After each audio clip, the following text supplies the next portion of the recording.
Shabbat Shalom, amados irmãos. Queridos, iniciamos hoje a leitura do livro de Devarim, Deuteronômio, a partir do verso 1, do capítulo 1, verso 1 até o capítulo 3, verso 22, onde a porção abarca. Temos Haftará, referência nos profetas, em Isaías, capítulo 1, do verso 1 até o verso 27. E temos na Brit Hadashah, vulgo Novo Testamento, em Atos, capítulo 7, do verso 51 até 8, 4. Perguntaram uma vez aí a um sacerdote a questão do Eterno, por que o Eterno nos pune? E o Eterno não nos pune para nos machucar, ele nos pune para que nós possamos nos manter nos caminhos dele. Uma vez que ele deixa claro que ele põe diante de nós bênçãos e maldições, e ele nos admoesta a que escolhamos as bênçãos, Então, qualquer punição que vem do Eterno para aqueles que têm um compromisso com ele, são punições educativas e não punições com o condão de efetivamente machucar ou de tornar um caminho mais gravoso. Muito pelo contrário, a palavra garante que o Eterno não quer que ninguém se perca, antes que todos cheguem ao arrependimento.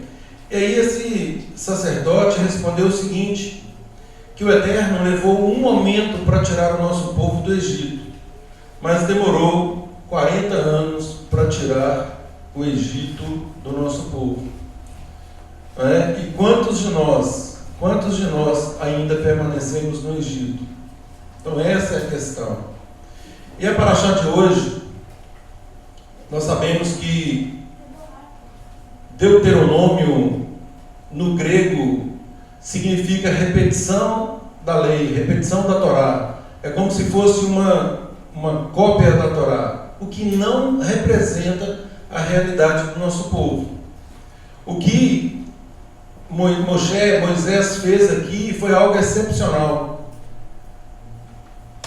Com relação a esse pacto, Moisés aqui, ele figura como um Messias, como um ungido do Eterno, para que fosse um instrumento por meio do qual a Torá seria entregue ao nosso povo.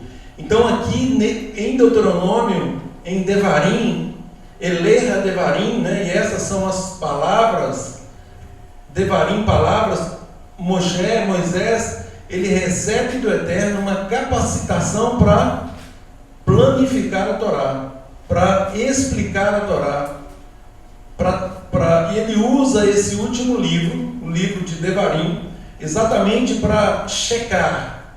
Nós estudamos no ano passado, como se fosse uma revisão da Torá. Então ele checa com o povo, com o nosso povo, se esse povo realmente estava atento ou estava sabendo das instruções que haviam recebido. Ou seja, durante 40 anos ensinando Torá. Bom, vamos ver o que vocês entenderam da Torá.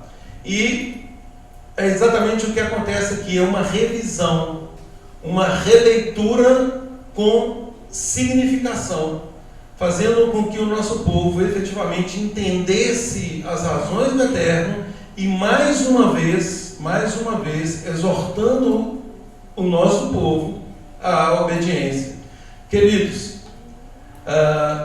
o caminho com o Eterno é um caminho de seriedade, não dá para ficar brincando. O fato de sermos às vezes carrancudo não significa que o nosso coração o seja, mas nós temos que ficar atentos o tempo todo.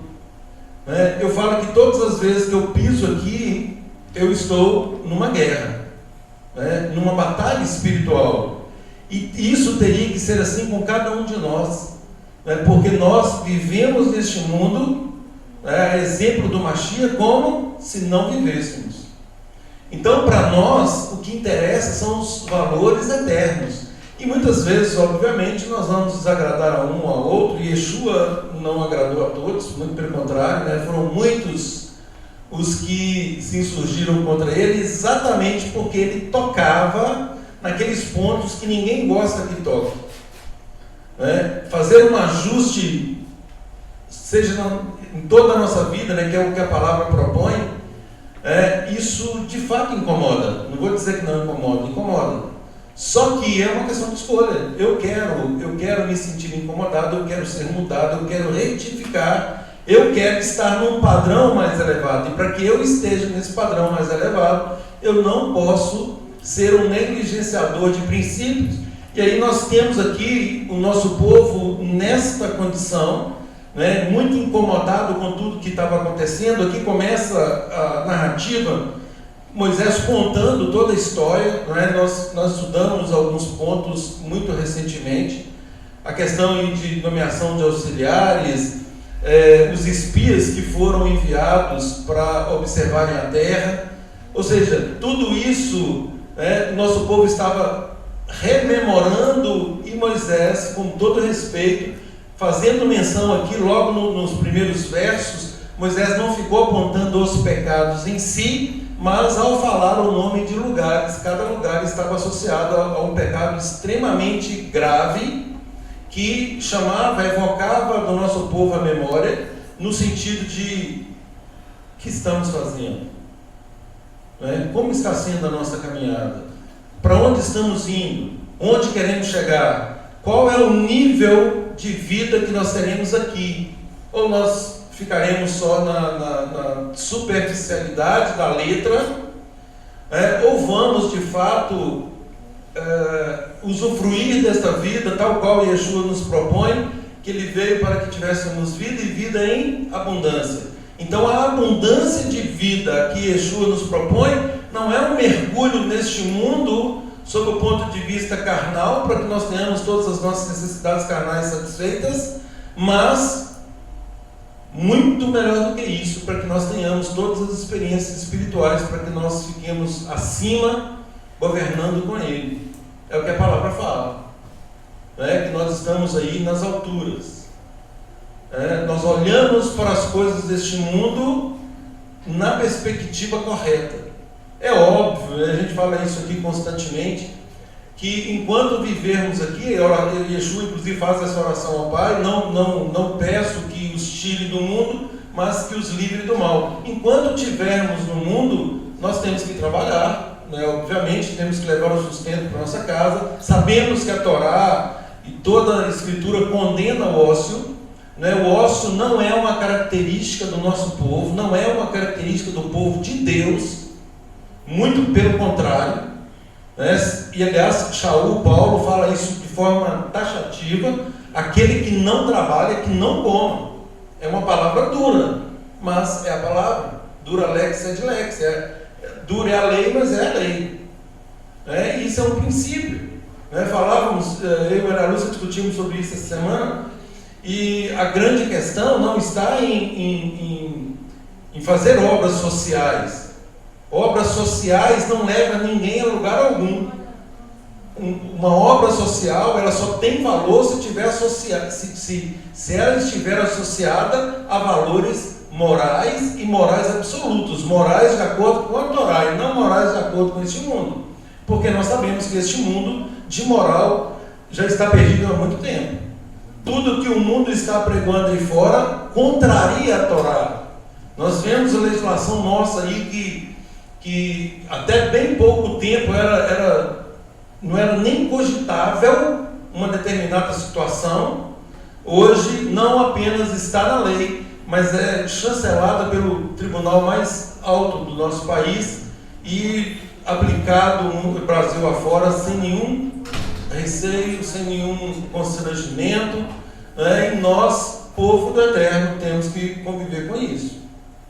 Agora, como nós convivemos com isso? Como que nós convivemos com esse social anti-Torá? Nós somos chamados, e aqui Moisés faz essa advertência, logo no verso 5 do capítulo 1, diz assim: além do Jordão, na terra de Moabe, encarregou-se Moshe de explicar a Torá. Explicar. Esse explicar aqui, o termo correto é aplainar. Estava ainda muito assim, aquele zigue-zague, altos e baixos. Um interpreta de um jeito, outro interpreta do outro. Não, não. É planificar ou planificar. Um só entendimento. Vocês estão entendendo? É isso que Moisés questiona ao nosso povo. Interessante que Moisés planifica e Yeshua planifica. Foi o que eu disse. No primeiro momento, Moisés aqui é o Mashiach. Não é? O que é Mashiach? Mashiach é um enviado, um ungido. Não é? Então, enquanto enviado do Eterno para que libertasse o nosso povo do Egito, ele exerce aqui um papel de Mashiach. Tanto é que ele fala assim, olha, virá outro após mim, né? O Eterno enviará outro dentre do nosso povo, ou seja, não será alguém de fora, mas dentro do nosso povo, o Eterno enviará outro, Rodrigo, enviará outro, não, para trás, enviará outro que falaria as palavras que nós deveríamos ouvir, e ai daquele que não ouvisse essa pessoa, fazendo uma menção clara a Yeshua. Então Yeshua, ele vem na função de enviado, na função de ungido, com a mesma perspectiva. Isso muito tempo depois. Agora de também planificar aquilo que já havia sido distorcido. E aí, queridos, a Haftará de hoje está em Isaías. Isaías, abram por favor Isaías 1.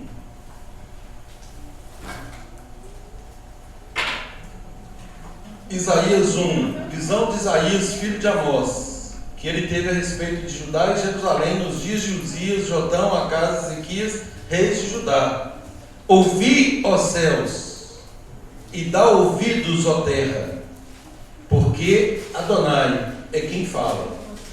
Então aqui, gente, ele usa uma expressão, ouvir, ó céus, e dá ouvidos, ó terra. São expressões que estão lá no Cântico de Moisés. Invertida, mas estão lá. Então, olha as testemunhas. Ouvi, ó céus, e dá ouvidos, ó terra, porque Adonai é quem fala. Criei filhos e os engrandeci, mas eles estão revoltados contra mim. Ué, como assim? O Eterno nos cria, nos ensina, nos abençoa e nós estamos revoltados contra Ele? Por que estamos revoltados? É uma pergunta.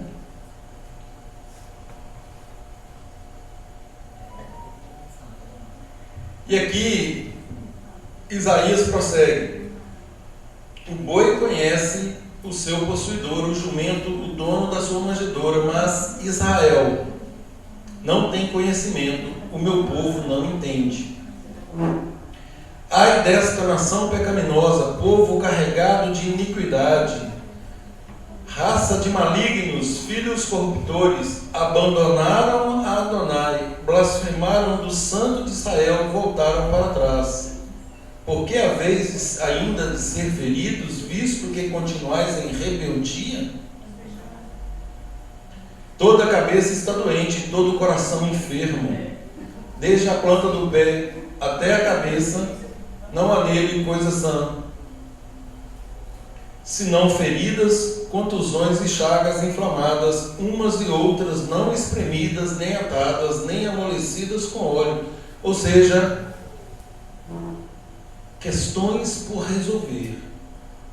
Um povo que está seguindo, ainda, apesar de tudo que o Eterno tem feito por nós, como integrantes deste povo, nós ainda relutamos em fazer a vontade dele. Agora, a grande questão que nós devemos investigar, perscrutar, ir a fundo, é por que agimos assim. E nós sabemos a resposta.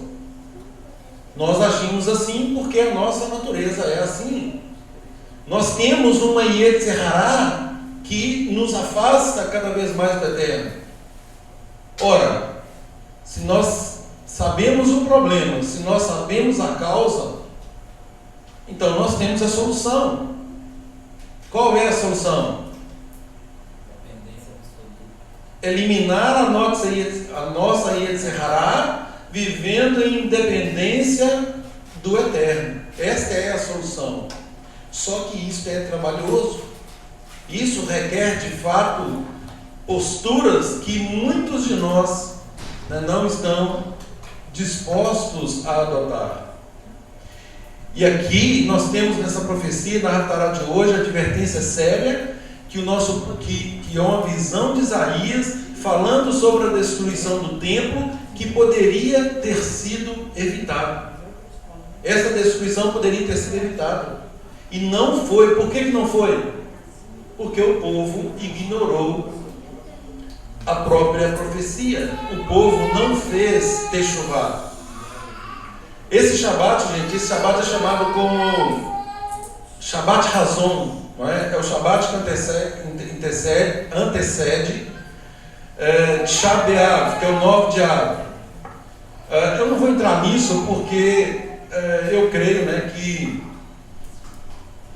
por meio da vinda do Mashiach e Yeshua, isso aqui deixou de ser. É claro que nós respeitamos essa data, porque é uma data onde tem aí uma sucessão de atos extremamente gravosos que aconteceram com o nosso povo.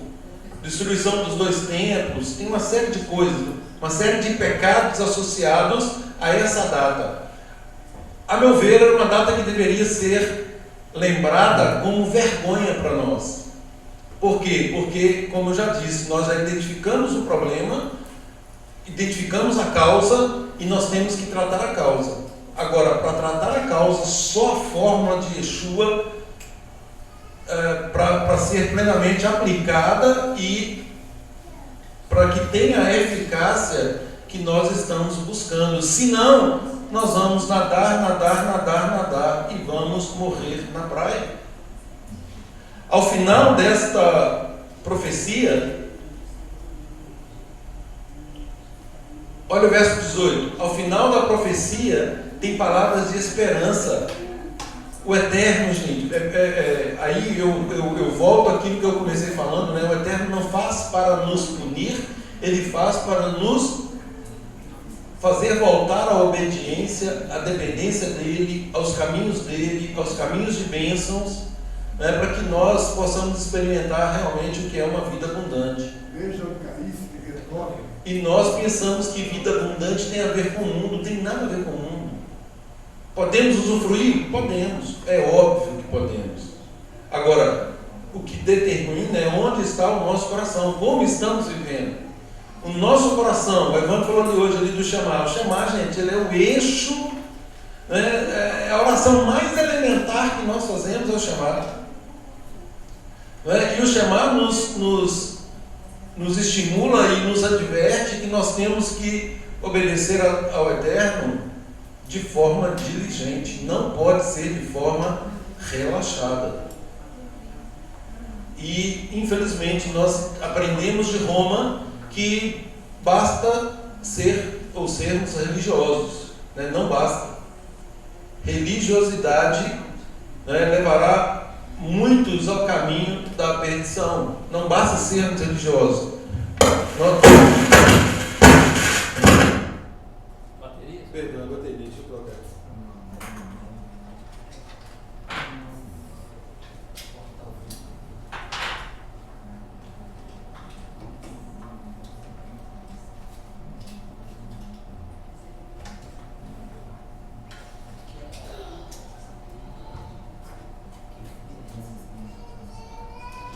A religião, queridos, por si só, ela nos afasta do Eterno, ela não nos aproxima. O termo religião, que significa aí uma religação, tem um significado adequado. Só que isso, traduzindo em religiosidade, nos coloca numa situação de comodismo e de achar que só pelo fato de nós frequentarmos um determinado lugar e vivenciarmos algumas práticas, isso por si só garantirá a nossa salvação, o que não é verdade. E é isso aqui, tanto Isaías, vejam bem, verso 18 do capítulo 1, Vinde, pois, e arrazoemos. O Eterno quer nos ouvir. Ele quer conversar conosco. Ele quer que nós apresentemos as nossas razões. Vinde, pois, e arrazoemos, diz Adonai. Ainda que, e aí não importa a condição. Só que é óbvio que isso não pode ser constante. Porque aí a pessoa lê isso aqui e fala assim, então ok, então eu me arrependo hoje, amanhã eu me lambuzo todo de novo no pecado e não importa. Olha aqui o que diz: ainda que os vossos pecados sejam como a escarlata, eles se tornarão brancos como a neve. Ainda que sejam vermelhos como o carmesim, se tornarão como a lã. Se quiserdes e me ouvirdes, comereis o melhor desta terra. Mas se recusardes e fordes rebeldes, sereis devorados à espada, porque a boca de Adonai o disse.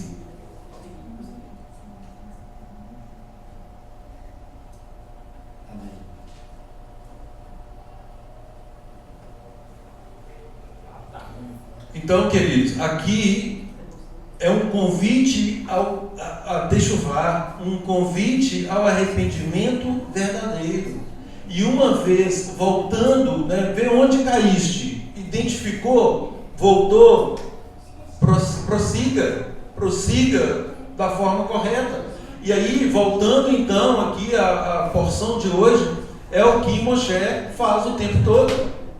Ele está ali para divertir o nosso povo, mais uma vez, sabendo que ele não entrará,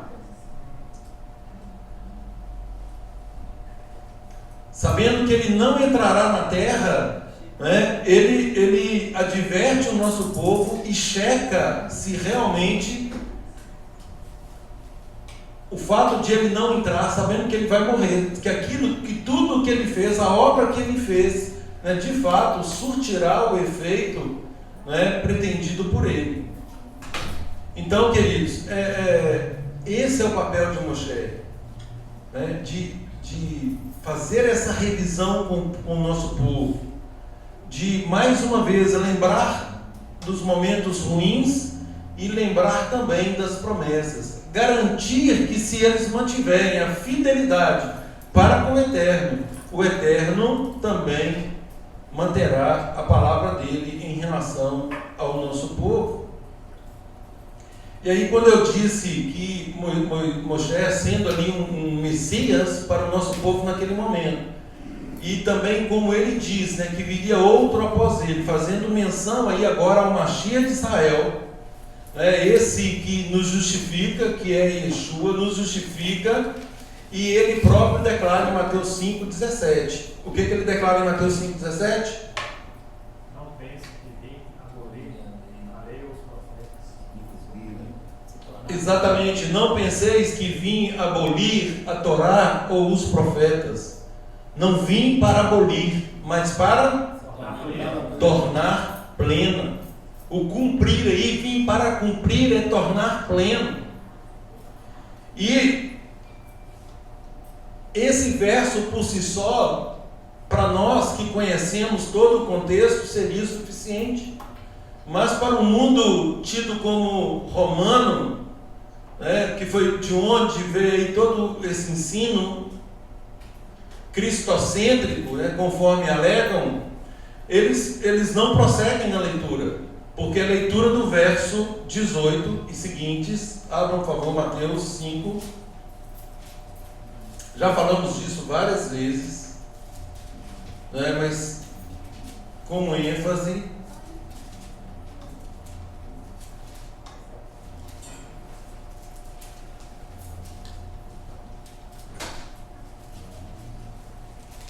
Mateus 5,17. Não penseis que vim revogar, abolir a Torá ou os profetas. Não vim para revogar, vim para tornar pleno, para cumprir, tornar pleno. Olha a explicação disso. Porque em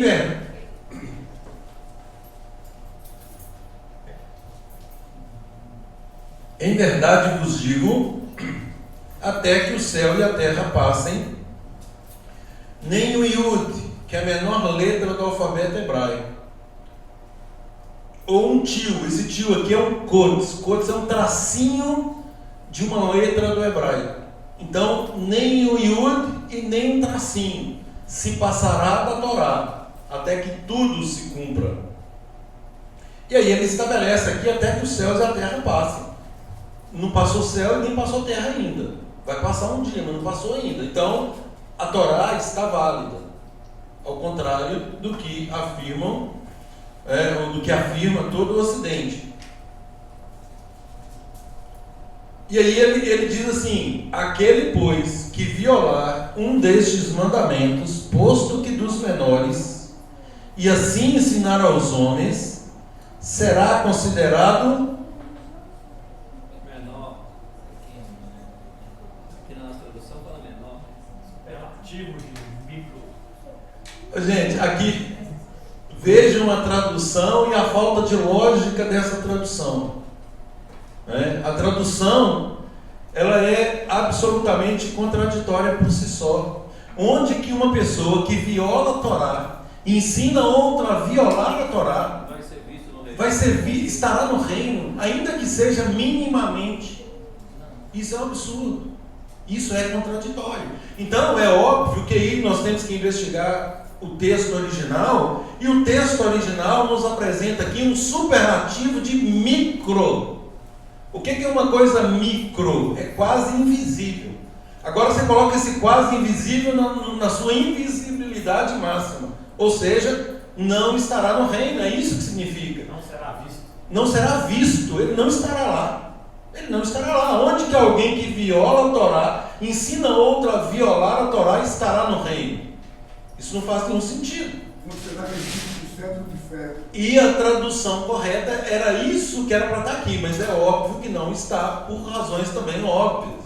Nós temos concílios e mais concílios na história, começando lá em Niceia, onde foi estabelecida a hegemonia romana para nos afastar do verdadeiro Elohim e nos afastar do nosso próprio povo. Preservar a graça, né? Sem lei, né? E aí, gente, isso fere de morte a nossa identidade.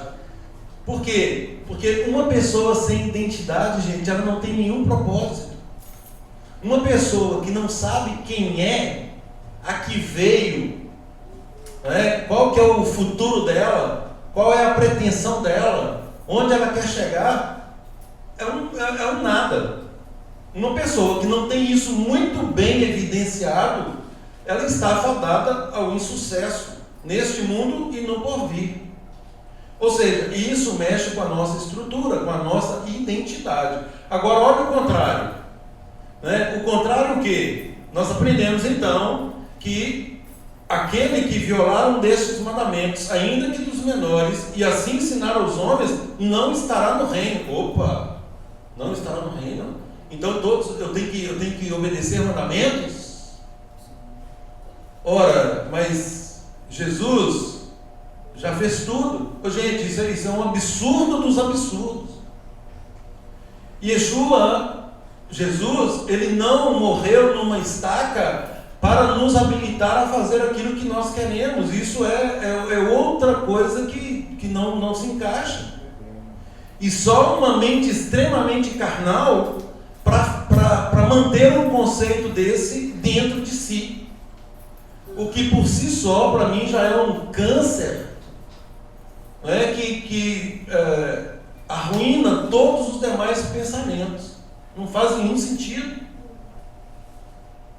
Então nós sabemos que temos que, uma vez que Yeshua nos justifica pelo sacrifício dele, agora ele nos habilita a fazer parte de uma família. Qual seja? Israel.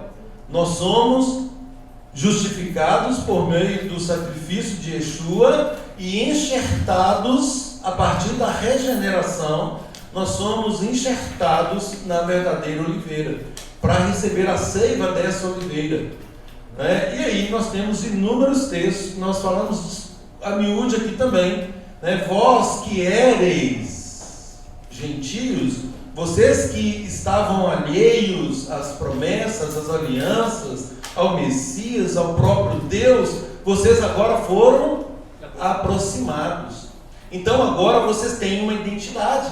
Opa, eu tenho uma identidade, eu pertenço a um povo. Sim, você pertence a um povo, o povo de Deus, Israel. O Eterno faz uma aliança com Israel, e agora, por meio do Mashiach e Yeshua, nos coloca lá, em Israel, para recebermos a seiva de Israel. Então, o nosso resgate agora, ele volta lá no 3º século, né? Logo no tempo que os apóstolos viveram com Yeshua, né? E deram sequência ali a todo o aprendizado que Yeshua propôs, né? E é exatamente ali que nós voltamos, nós retornamos, para que possamos viver como Yeshua viveu, ou seja, dependendo do Pai, não fazendo a própria vontade, mas fazendo a vontade do Pai. Esta é a proposta. A única forma de anularmos a nossa Yetzer Hará, a nossa inclinação para o mal, chama-se negar a nós mesmos, negar a nossa vontade. E é exatamente o que Yeshua fala: aquele que quiser vir após mim, negue-se a si mesmo, tome o seu madeiro, e siga-me. E tomar o madeiro, gente, tomar o madeiro é uma exposição, tal qual Yeshua foi exposto, ao vitupério, à vergonha, é nós nos expormos sem vergonha, declararmos que servimos ao Deus de Israel, cumprindo todas as mitzvot que nos compete, todas as que são válidas hoje, nós temos que cumprir tal qual Yeshua cumpriu. Yeshua declara: eu não vim fazer a minha própria vontade, mas a vontade daquele que me enviou. Essa é a nossa declaração também. O Eterno nos envia tal qual enviou Yeshua, só que envia agora pós Yeshua. Shaul, Paulo fala assim: sede meus imitadores como eu sou de Yeshua. Ou seja, somos convocados, aliste-se no exército de Adonai. Então nós somos convocados a vivermos nos padrões de Yeshua, negando a nós mesmos. Não é fácil, gente. Eu não estou aqui falando que é fácil, muito, muito, muito pelo contrário. Eu travo essa luta todo santo dia, e cada um de nós aqui certamente também, e muitas vezes nós sucumbimos. Eu tenho esse momento de derrota dentro da minha casa, no meu relacionamento com a minha esposa. Quantas vezes eu não dou conta de resolver no padrão que o Eterno está exigindo de mim. E aí, é lógico, eu posso ter 1 milhão de justificativas para apresentar o meu comportamento como, a meu ver, correto. Mas, conforme a palavra diz, só o fato de haver entre vós contenda já é completa derrota. Ou seja, se surge algo que aparentemente a coisa fica ruim de ser resolvida, os dois já perderam. Então, assim, e eu estou falando só de um segmento, o segmento mais importante para nós, que é o nosso lar. Agora, isso se replica em cada situação da sociedade, primeiro na minha casa, depois no meu trabalho, onde eu trabalho, em mais de um lugar, em todos os lugares, com meus vizinhos, com a sociedade como um todo, enfim. Se nós não estabelecermos essa meta, se nós, ao estudarmos uma paraxá como a de hoje, e essas são as palavras, é uma revisão, não tem nada novo aqui. O que Moshe faz é revisar realmente, dando o significado pleno, o significado ali para que não houvesse dúvidas e para que ele também se mantivesse convicto de que o ensino ele foi apreendido. Então, se nós não fizermos isso, entendermos dessa forma, e se nós não praticarmos esses princípios, é como eu disse, nós só vamos acumular conhecimento. E esse conhecimento pode sim nos prejudicar, porque aquilo que eu sempre digo, né, e é provado, nós não seremos colocados no Olam Rabá, no mundo vindouro, pelo tanto que nós conhecemos, mas se daquilo que conhecemos, se efetivamente nós praticamos. E apesar de não ser fácil, nós temos que prosseguir. Nós não somos, a palavra diz, uma vez cientes da nossa identidade. Eu sou um israelita, eu estou enxertado, eu estou com o nosso povo, eu sou um com o nosso povo. A palavra fala assim, olha, nós não somos dos que retrocedem. Se retroceder, o Eterno não terá prazer em nós. E aliás, a palavra diz ainda, se nós que conhecemos hoje o sacrifício do Mashiach e a justificação, a regeneração, o processo de santificação para a glorificação, se nós que conhecemos todo o procedimento, se nós não atentarmos para isso, a palavra fala o quê? Melhor seria se nós não tivéssemos conhecido. E uma vez conhecendo e ignorar essas coisas.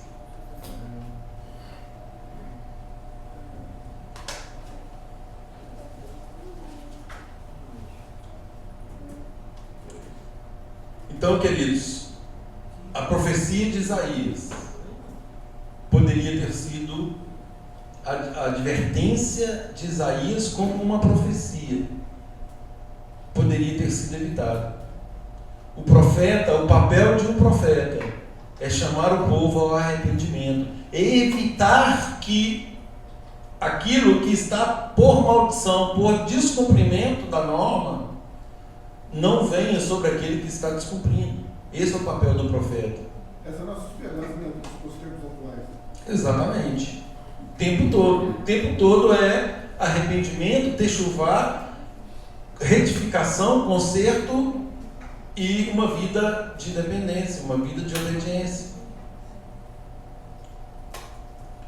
E mais uma vez, enfatizando mais uma vez, Moisés, aqui ele trata com o povo, com todo Israel. Ou seja, e essas são as palavras, para quem? Para Josué? Não, para todo o povo de Israel. No sentido aí de coletividade, no sentido de corpo. Porque o Eterno, ele trata conosco no corpo. E o propósito dele, Romanos 8, 28 a 30. Porquanto aos que de antemão conheceu, também os predestinou para serem conformes à imagem do seu Filho, a fim de que ele, o Filho, seja o primogênito entre muitos irmãos. Então nós precisamos ser uma família.